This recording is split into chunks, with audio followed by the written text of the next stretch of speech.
Well, hello and welcome to The One Show with Alex Jones. And Matt Baker. Now, tonight we're joined by an actor who's worked on more than 50 feature films and who's won 2 Oscars. In fact, he's one of the biggest actors on the planet, which makes him the perfect choice to star in a film that's all about something really, really small.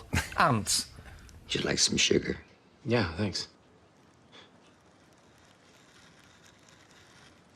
You know what? I'm okay.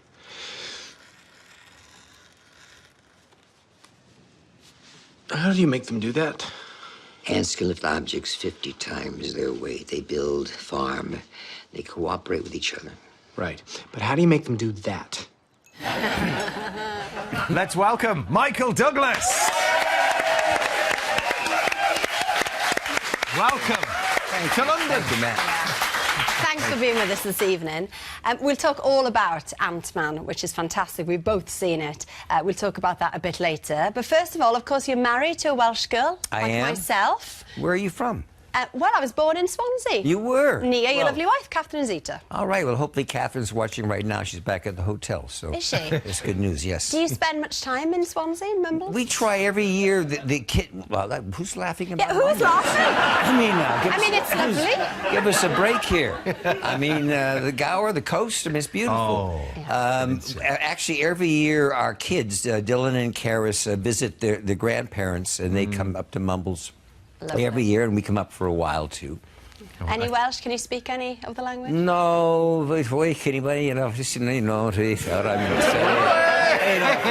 Hang on, Al, let's do clarification. Hang on, it sounded impressive. But we're not quite there. We'll work on that later, Michael. We'll work on it. OK, now, Michael, let's talk about the latest of the Marvel successes. I mean, the franchise itself, it's not the biggest film franchise on the planet. It's really quite incredible, Matt. This will be the 12th of the series of the Marvel films, every one of them being a big success. Ant-Man, the beginning of hopefully the beginning of a new franchise. So. Oh, you say that with because you'd like to be involved. Oh, I would. Let's go straight in there, Michael. I'm very happy at this point in my life that they finally came around to getting me for one of these super comic book hero characters. But there's a pretty good chance, since I'm the original Ant-Man, which was a very popular comic through the 60s, which I didn't know about, but they've shown me, so I've learned. And so Paul Rudd plays my prodigy, and I basically teach him how to become the Ant-Man. So between him and my daughter, Evangeline Lilly, who's the character of Hope, I think maybe there's a possibility, one way or the other, that there'll be a sequel. Don't say too much. I don't. But there's certainly a hint towards that. But as you said, it's the first time that you've appeared in a superhero film like this. Is it everything you ever dreamed it would be? Everything and more. It really is. You know, besides the fact that, you know, I got no respect that they haven't asked me before this ever be either 12 or anything else.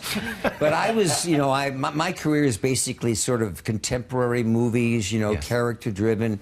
So to be in one of these superhero with these incredible special effects, seeing how it all works was really a treat. So I enjoyed it tremendously. I guess you don't get too much of a sense of that when you're on set. So when you actually went to the screening for the first time and you saw yourself in that environment, what was that like for you? It's amazing, because I used to, when we had breaks in our filming, I would go around, and we had 3 other units shooting. We were the first unit. The second unit was the action stunt guys.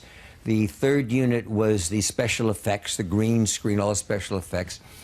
And the fourth unit was the macro unit, which was the ants' point of view at everything, which was a phenomenon. It was. And then when I saw the film, and they put it all together effortlessly, but the ant POV stuff was spectacular. Yeah, it was.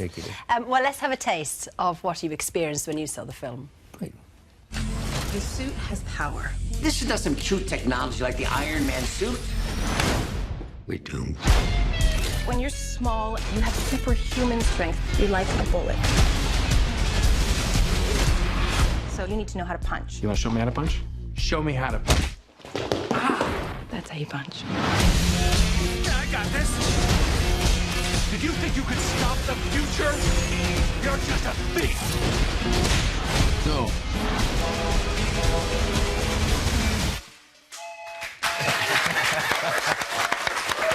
Well, Michael, I was fully briefed before I went to see Ant-Man because my 8-year-old son reads this encyclopedia of Marvel characters every night before bed. So he told me all about it. But as a young lad for you, I mean, were you into comics at all? Did that fire your imagination as a young lad? Or? No, I never. This was all new to me.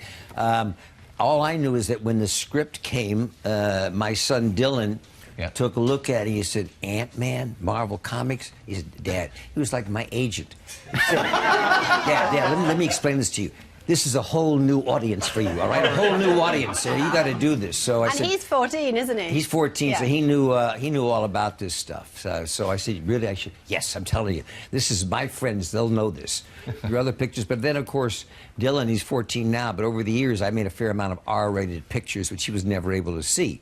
So for a long time, he wasn't sure what I did for a living. Well, we've had a good flick through the encyclopedia. We've picked some out. Oh, who were you going to be? Who were you? I'd like to be M. So if you hear the next film, they want an M.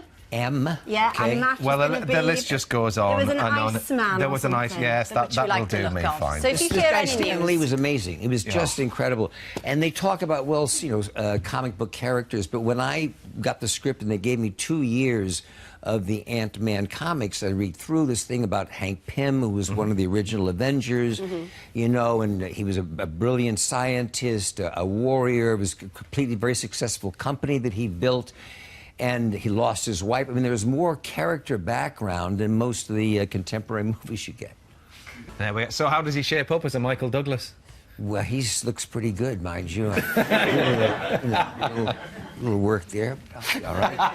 you can get him to do your hair. I was telling you, it's also, I found recently, you know what, Michael Keaton's real name is Michael Douglas. That is But he had to, you know, we're not allowed to have the same name, so he had to change his because I was there first. Very good, very good.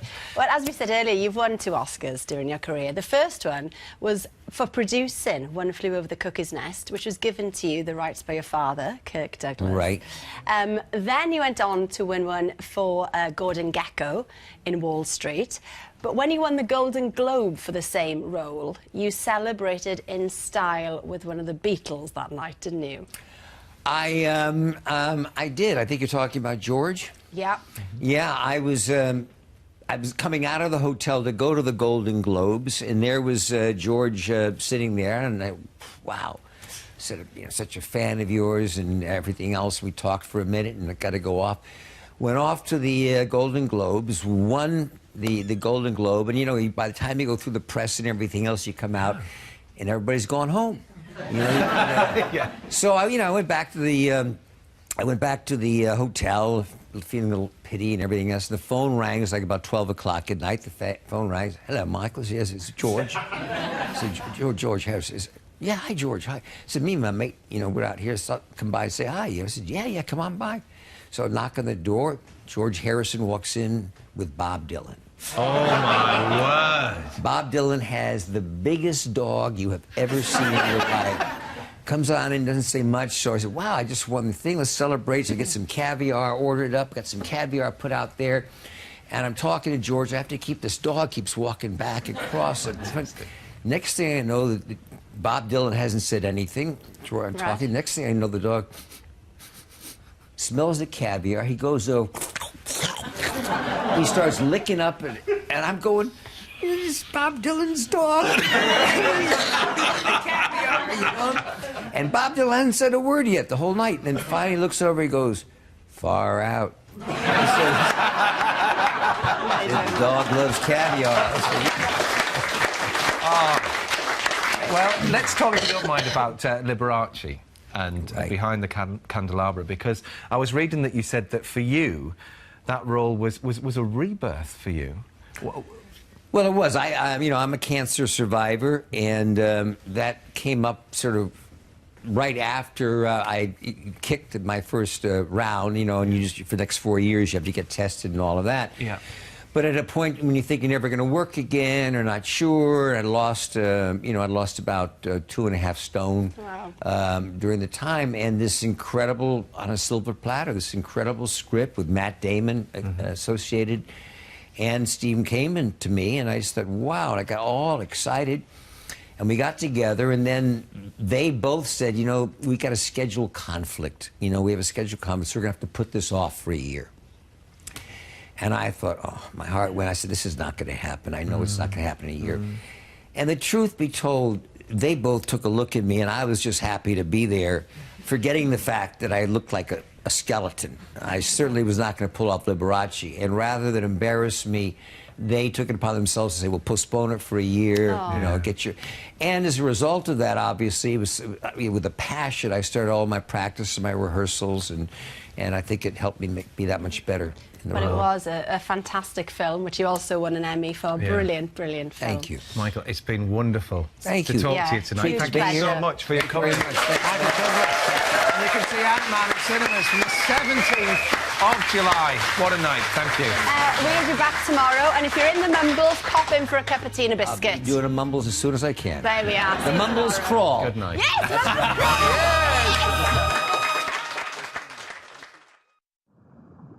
So what is Gene